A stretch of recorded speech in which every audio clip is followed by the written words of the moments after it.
Hey, what's going on, guys? Welcome to Carroll's Corner MMA podcast. I'm Kyle Carroll, and today we are joined by bare knuckle boxer Brooke Evans, who's fighting for the BKFC. Brooke, how are you? I'm good. I'm doing great. How are you?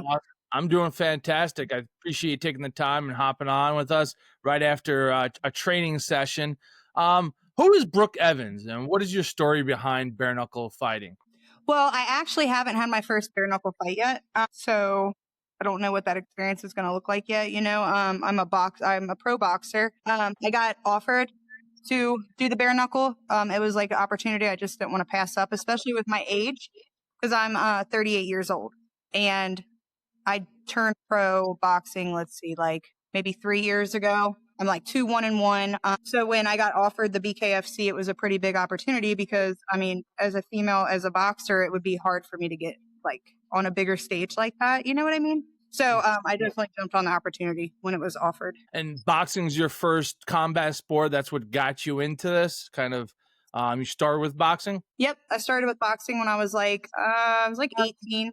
I had some amateur fights and stuff. I did have one MMA fight. It was like just random, just for the heck of it to try it. But I just boxed the whole time. You know what I mean?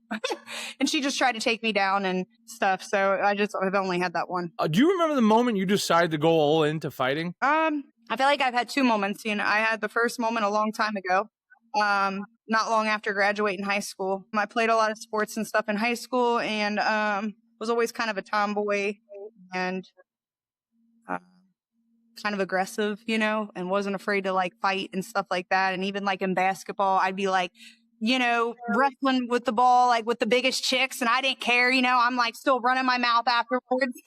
And everybody's like, sit down, So I definitely have been like always a little feisty. And I know I've said this in other interviews and stuff, but like it was not long after graduating, I was watching a Rocky movie, and I was sitting there with my mom and I'm like, I'm going to box. Like, I bet you I can do that. I know I can do it. So then I got into boxing that first time and had a good run with it. Back then it was so different because I'm 38. So that was when I was 18. But then I recently got back into it, about 5 years ago, 4.5 years ago, I guess I got back into it after getting out of jail. I was in jail for almost a year because I had such a series of unfortunate events happen in my life for a lot of years. And I didn't fight and I didn't do anything like that. I was just struggling with addiction and stuff like that and everything that goes along with that stuff. I took a very long time off. I boxed when I was 18, 19, 20, 21. I think I had the MMA fight. I was already partying a lot by that time. Then completely fell off and then didn't start back up again until I was about, 30, 34, something like that. Okay. Took almost 10 years. Didn't fight at all. Just did drugs, to be honest. Just partying, doing drugs, just ruining my life. So when I was in jail and stuff, I was in this program and we would have these like big group meetings and things in jail. It's a SAT program. So it's basically substance abuse program, but you're in jail. But anyway, it was weird. The guy who ran the program, he focused so much on the fact that I used to be a fighter. Like he would always be like, hey, Rocky, or he'd be like, you know what I mean? Like he really would focus on that a lot. They would all talk about it and how they all thought it was cool. I used to fight and all these things. And I hadn't fought in, about 10 years at that point. And I remember being in there and I would think about everything I wanted to do when I got out because I was in there for almost a year. And I thought about obviously stuff with my son and what I wanted my life to look like. And I just remember thinking so much I'm going to get back into boxing. Like, why not? Let's just see what happens. I'll get back into it. And sure enough, I had my first amateur fight 7 months after being out of jail. Oh, wow. So, and I think it's helped a lot with my sobriety and stuff too. I'm sure. Do you remember the first fight you ever got into, sanctioned or non-sanctioned? Oh, you mean just fight in general? Street? Yeah, it's in general. Yeah. When was the first time you got into, I guess, a physical altercation? I remember getting a fight in, okay, my ego don't want me to say this, right? But if you want me to be honest, I think I was in elementary school.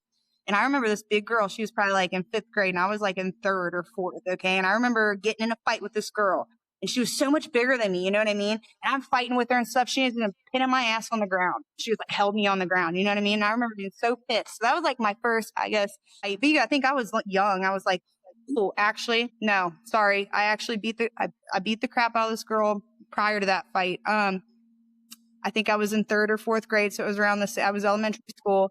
But actually, this girl was making fun of my cousin. and my cousin had Down syndrome. So I was so pissed off.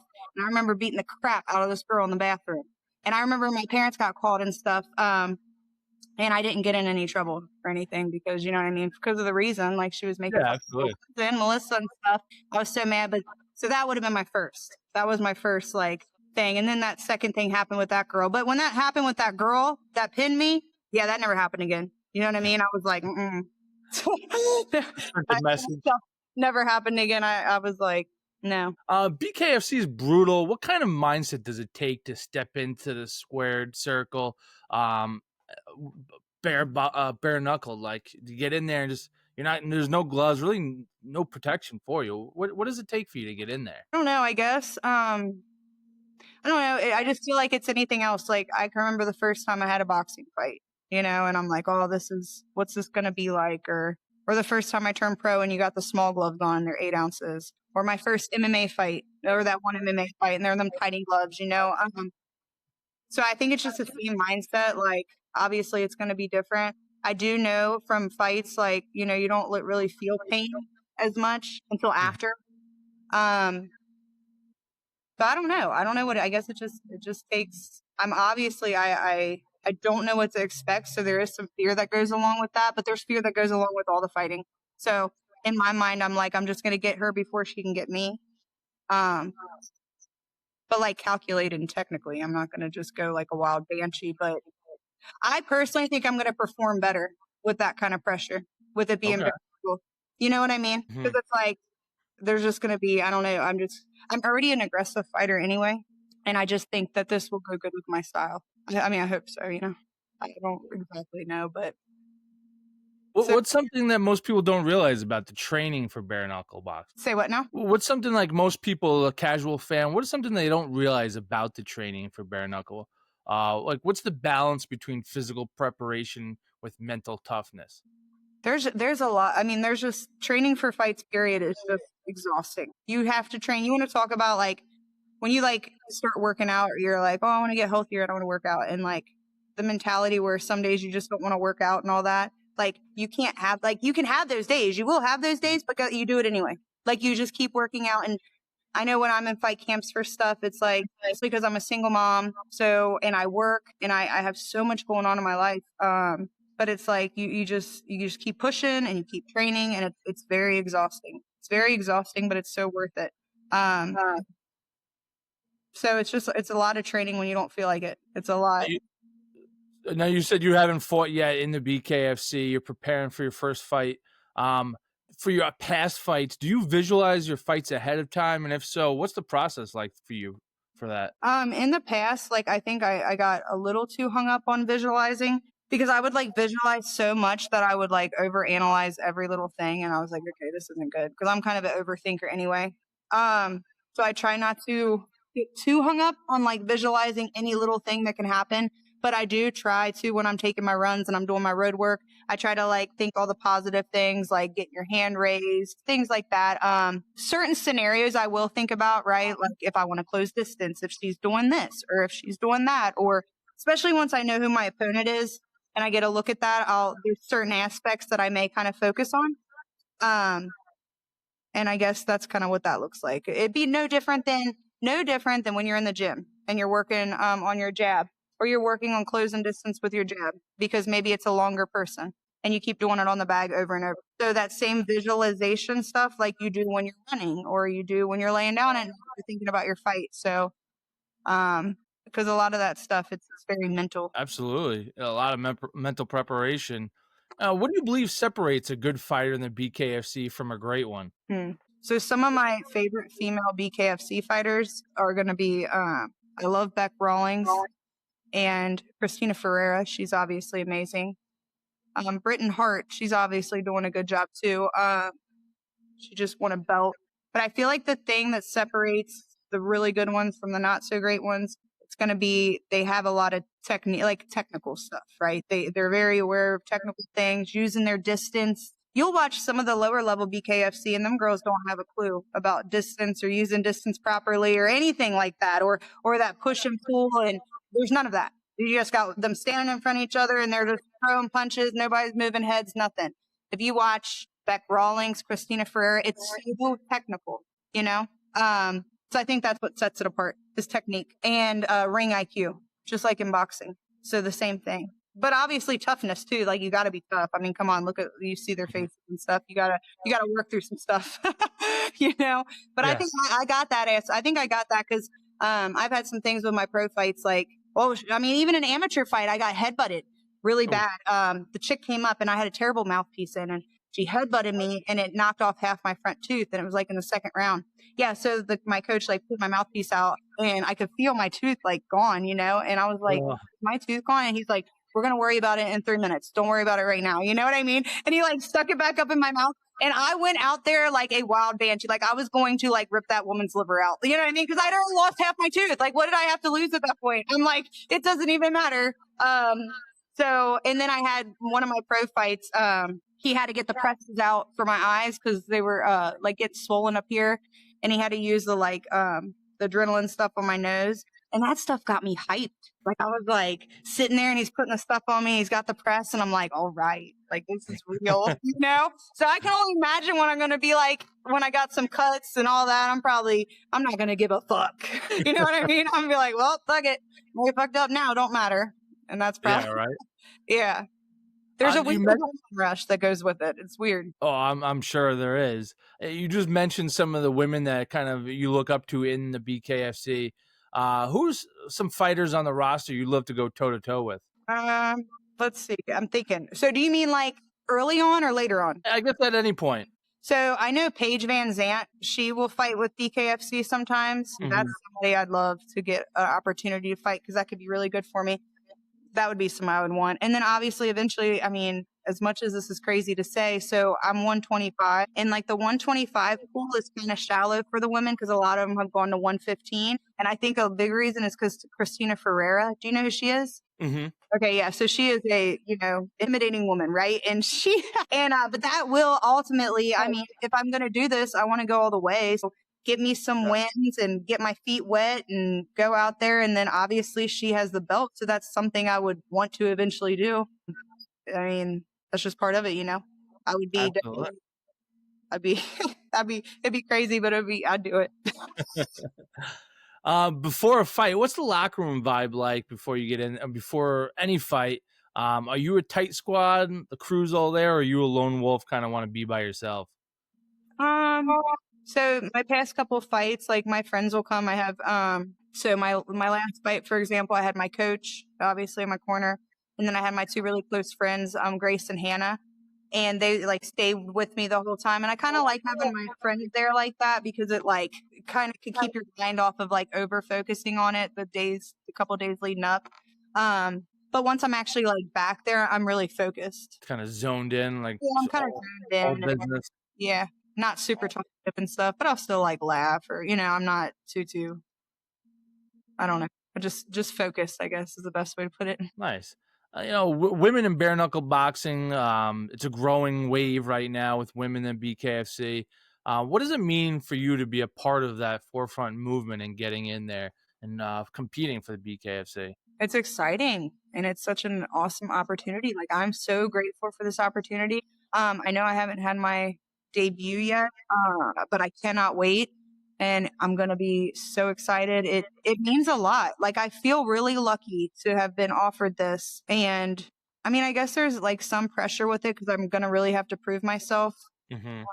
And just like anything, it's like, it's never the person you're going against. It's always you against you, And it's like, as long as I perform the way I can do some cool shit with this. But it's like, it's up to me. Like, I have to make sure I perform the way that I know I can. But it's exciting to have the opportunity. It really is. And I want to do some cool shit with it. So that's another thing that takes no matter what happens with it, whether I get to go for the belt eventually or whether I just get a couple fights, however it may look. I want to use like any following and any of the, what do you call it? Recognition? Like the recognition, I guess. Yeah. And like you can get a lot of followers on your Instagram, all this. I want to use it to like eventually start a nonprofit organization. So that's kind of my end goal with it. What kind of nonprofit are you looking to do? I want to do like a nonprofit organization involved with the gym and like probably in the summer some stuff with kids like foster children, especially because like a lot of foster kids that are in the system, their parents are obviously, a lot of them are on drugs and things like that. And that's something that I've struggled with. And, so I would love to be able to help with that kind of stuff, have my son help with the camps. Cause obviously, you know, he knows what it's like. And I also would like to have cause I do private sessions and stuff right now, part-time. And then the other part-time, I'm a case manager at a treatment center. So I've already had situations where I'll have people that want to come take classes, right? Or they want to do gym, they want to learn how to box and all that. And let's say they just got out of treatment. They don't have a lot of money. You know, people that just got out of treatment, just got out of jail, all these things, they don't have a lot of money. Or you have the kids, right? Who their dad just relapsed and went to jail, and the mom's trying to do something cool with the kid, but she doesn't have the money. So I find myself like obviously cutting deals and stuff for people, but it would be so cool to be supported by a nonprofit where you don't have to worry about that. And it's like a service that's available for, you know, kids and families and adults and stuff that are affected by all that, by addiction and substance abuse and alcoholism. That's awesome. I'm sure that would be a tremendous help for a lot of kids, and kind of keep them on that straight and narrow path instead of letting them kind of veer off and run into, you know, the unfortunate habits of maybe their parents that are doing the same thing. So yeah, that's awesome. And where I work, because I work in substance abuse, and I work with this lady. She worked for the cabinet, you know, and was telling me stuff with the foster kids. And, you know, you have these foster kids who are like teens, right? And they don't have a permanent family or anything like that. And they'll find like little things that they can do, you know, it's like the big brother, big sister stuff, all that. But she was saying that in her experience working with them, they would love to like get to go to a gym, even if, you know, that would be like actually fun for a 16-year-old, you know, instead of just going to eat at whatever, Panera or something with some random person to have lunch. Like, I feel like it would be like a really cool outlet for them. Absolutely. I think you nail it when you say that, because you could do a lot of things, but when you're in a gym, you're able to kind of be yourself, kind of let those emotions out through working out, and especially a gym where you're hitting a punching bag. Now you're letting some of that anger out and whatnot. I think it's a different type of, it's like almost therapy at the same time. Yeah. So, I mean, it's even with me, you know, it's like therapy for me with everything I've been through and stuff. So I would love to be able to give. I just want to give back. Really, I do. And a lot of that comes from, like I said, my past and things I've done. I just want to be able to use any kind of cool stuff that happens to me, like for the good. I really do. That's awesome. What do you say to a young woman watching you and thinking, I want to do that? Go for it. Do it.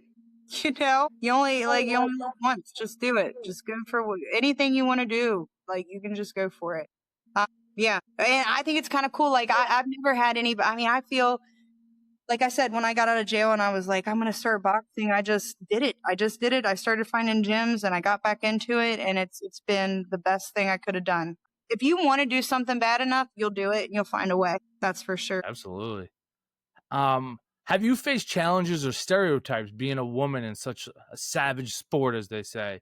Have you faced any adversity from just being part of joining the bare knuckle boxing community? No, I wouldn't say really anything.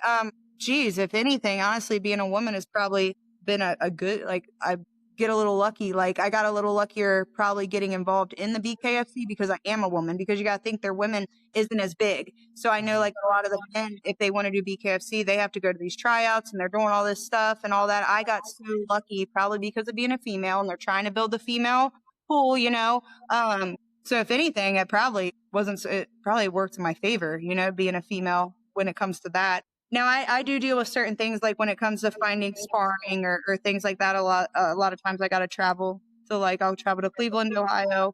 There's a bunch of girls there. So getting work can be a little different, you know. I can spar dudes, obviously, but it is different. So I guess it's very different sparring a man compared to sparring a woman. Absolutely. And you mentioned earlier you're a former boxer, and how do you train differently for boxing compared to bare knuckle boxing? And obviously you can't spar like you do for boxing in the same way you would for bare knuckle boxing. So what do you do to prepare for this fight that you're trying to schedule and make your debut in the BKFC?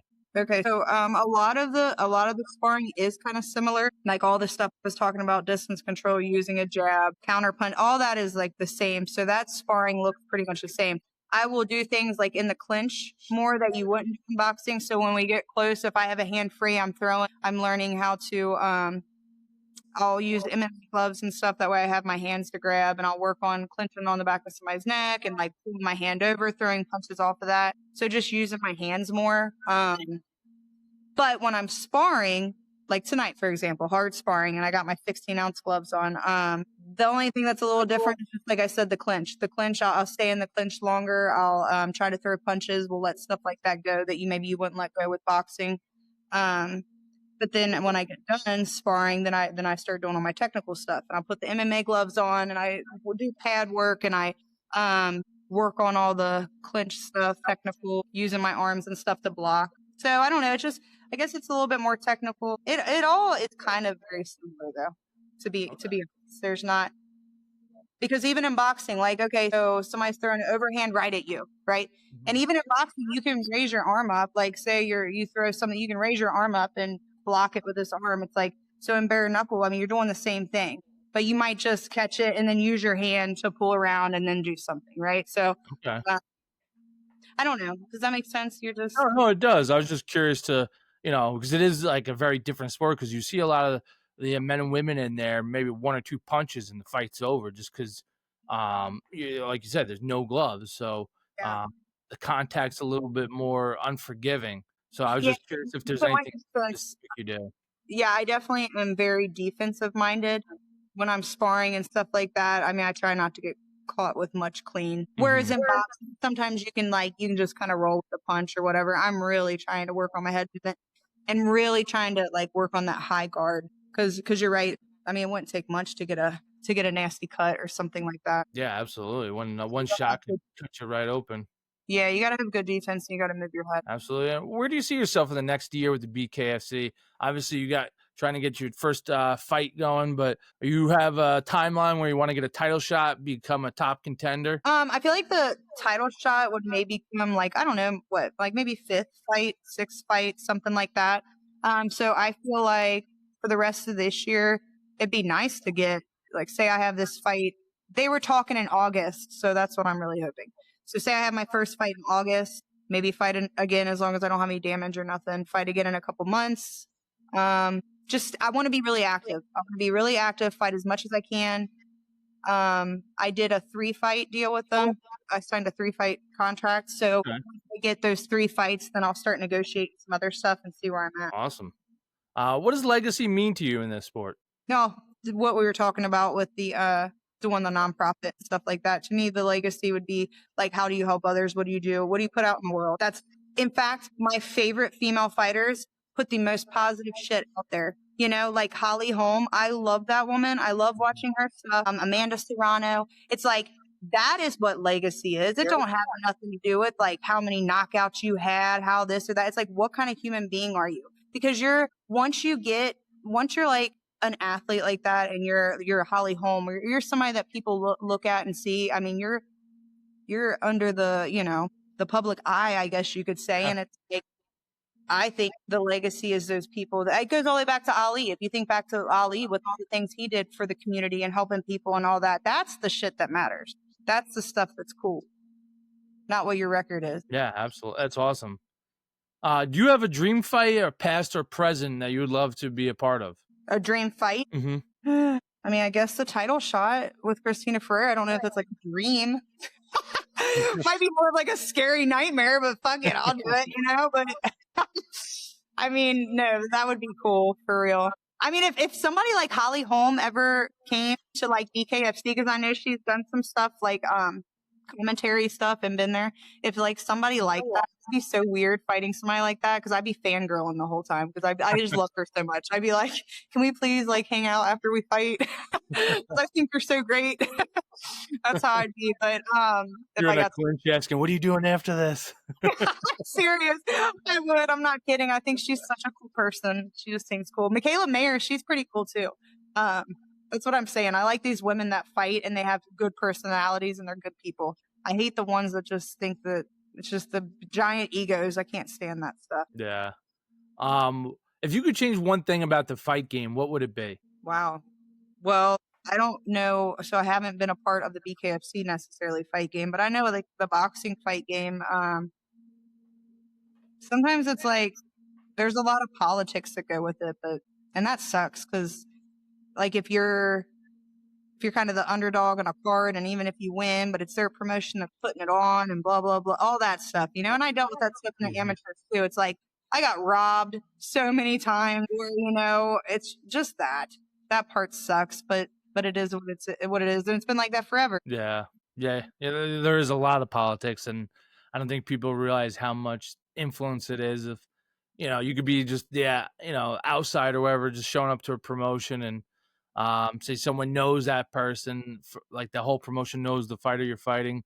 It's gonna be tough to. You gotta come out to win. Yeah, you're right. You got to knock them out. Yeah, so that's the stuff I would want to change. But all right. Right now I'm going to ask you a couple, like a little rapid fire. I'm going to have a little fun round. I'm going to ask you a couple questions, and I just kind of give me an answer. What comes to your mind first? Fight night walkout song. Oh, Chinchilla, Little Girl Gone. Hardest puncher you ever faced? Well, sparring or fighting? Either or, I guess. Dang, there's this chick. Her name's Nevaeh. She's from Cleveland, Ohio. That girl can crack, man. She can crack. I'm pretty sure she's like won nationals, and I don't know. She's ranked and stuff, but man, that girl. And she's like, she don't even put effort behind it, So yeah, crack. That's funny. Pre-fight superstition or ritual? Oh man, I don't know. Eat. That brings us to the next question. Pedialyte. Favorite post-fight meal or cheat food? Oh, post-fight meal. Usually like something like pizza or burgers, or like that greasy, fried pickles, just anything that's going to make my stomach really angry at me. Boil after. Yeah, all the greasy, nasty stuff. One word to describe your fight style. Aggressive. Awesome. Very aggressive. I guess, and then what's one thing the world still doesn't know about Brooke Evans, but you want to share with them? Oh, I don't know. That's a good question. I guess it could be anything. Doesn't have to be fighting related. I don't know. So ask me that one more time. Like, I know I heard it, but what's one thing about you that nobody knows, but you'd like to share with everyone? That nobody knows? Oh my gosh. I don't know. I feel like everybody, I don't know, that I'm about to fuck some shit up in the BKFC. Awesome. But I'm about to make a lot of noise. There you go. Very nice. And where can fans follow your journey and support your next fight? How can they follow you and get behind your journey to this ring you're about to enter? They can follow me on Instagram, would probably be the best. At Bare Knuckle Brooke. So yeah, follow my Instagram for sure. They'll be able to follow, and I post when I have fights coming up and all that stuff. And like I said, fingers crossed, man. I'm really hoping that it's going to be August. I'm like 99.9% sure it's going to be in August. Just don't know the exact date. Awesome. Anyone you wrap it up? Anyone you want to recognize and show that's been supporting you, and any sponsors you want to recognize? So I haven't done my sponsorship so much for this fight yet, but in the past, like all the sponsorships, I know Better Blend, they still sponsor me and help me out, which is awesome. Obviously my coach, he's amazing, Rob Radford, and Jim here, my friends, Grace, Hannah, Lexi, all my friends who offer me so much support, and my friends and my family and my son, because he has to put up with all my weight cutting, and poor guy, you know what I mean? He's like, can we get McDonald's? I'm like, no. I don't even want to smell fries. But yeah, just all my friends and family and all my loved ones. That's awesome. Well, Brooke, I appreciate you hopping on. Ladies and gentlemen, make sure you pay attention to Brooke's Instagram and be ready for her possibly fighting in August, if not more than likely September. So pay attention, BKFC this weekend, as we did an interview recently with Ruben War, who's taking place in Texas this January. Yeah, I cannot wait to watch him. That's my dude. I've got to train with him some, and he was helping me out, showing me some stuff for bare knuckle, because we're both from Kentucky. So he's only like an hour from me. So right when I signed, I went and got some work with him. But I can't wait to watch him fight. He's going to do awesome. Awesome. Yeah, I'm looking forward to it as well. Brooke, I appreciate the time hopping on, and I wish you the best of luck, and looking forward to seeing you get in that ring for the first time. Thank you so much. I really appreciate it. Thank you so much for having me on here. Absolutely. This is Carol's Corner MMA podcast, and we're signing off.